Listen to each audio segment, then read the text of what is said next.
Good morning students. Today now we will discuss more on Photoshop CS3. In this chapter we will discuss basically tools which is used in Photoshop. Which tools?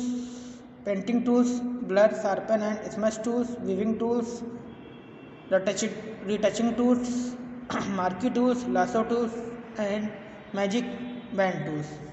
Now, Adobe Photoshop is basically used for retouching and editing to make changes in photographs in order to make them look attractive and appealing. Adobe Photoshop provides us various painting tools to retouch and edit an image, which are as follows. Let's start one by one. Selection tools, marquee tools, lasso tools, magic wand tools. Marquee tools, rectangular marquee tools. This marquee tool is used to select a square or rectangular area of a picture. Next, elliptical marquee tools. This marquee tool is used for circular and oval selections. Third one, single row marquee tools. The single row marquee tool is used to select a single row of pixels. Single column marquee tools. This tool is used to select a single column of a pixel. Next, lasso tool. The lasso tool is used to create irregularly shaped selections. It includes the lasso for freehand selections. Polygon lasso tools. The polygon lasso tool is used to make selection by drawing a series of straight lines to make a polygon shape. Then magnetic lasso tool. In this tool you click within the image to start or begin creating your selection and drag the mouse having released the button to create selection. Next, magic wand tool. This icon is the magic wand tool. The magic wand tool lets you to select a consistently colored area, for example a red flower, without having to trace its outline. You specify the color range or tolerance for the magic wand tool's selections. Next, image editing tools. Some of the widely used Photoshop tools are clone stamp tools, blur tools, sharpen tools, smudge tools, dodge tools, burn tools and spongy tools. We will discuss one by one. First one is the clone stamp tool. The clone stamp tool operates like a brush tool, except that rather than selecting a color to paint with, you select an area of the image to duplicate or clone by Alt plus clicking the area you wish to duplicate. As you paint with the clone stamp tool, a crosshair passes over the area you have selected for reference. The size of the brush you select in the brushes palette determines the size or radius of the cloning area. This tool is an outstanding tool for retouching Photoshops. Next, blur tool.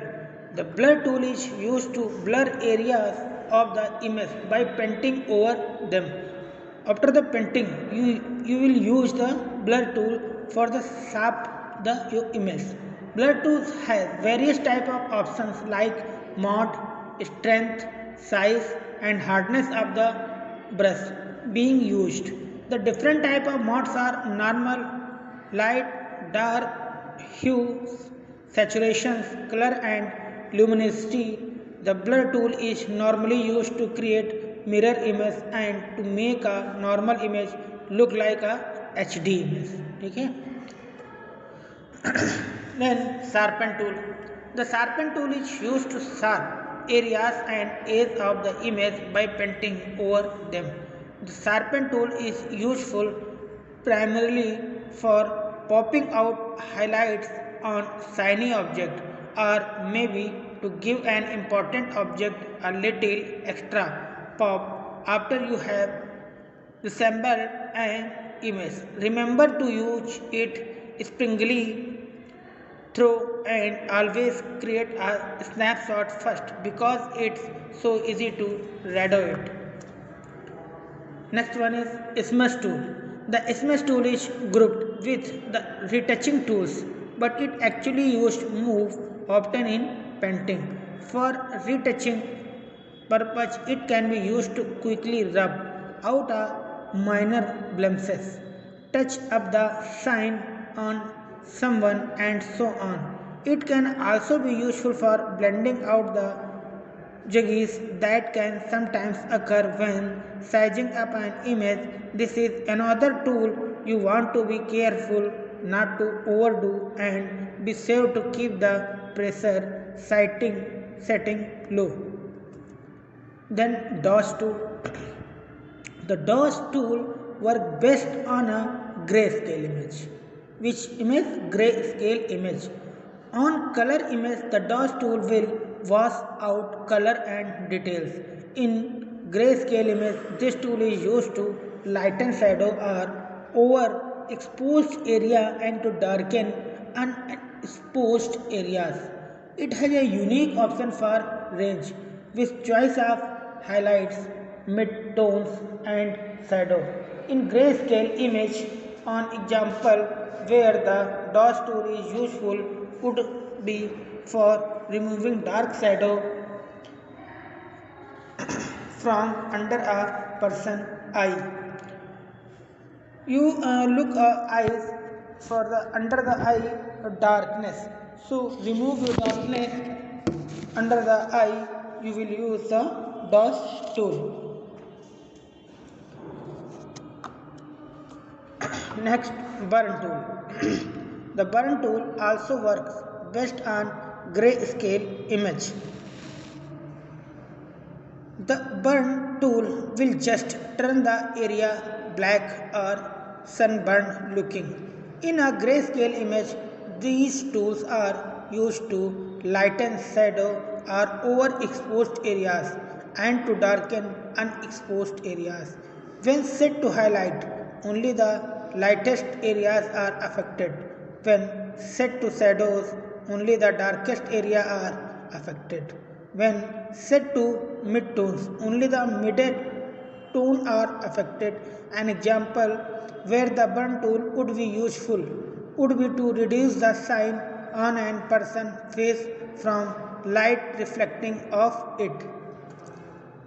Then Spong tools.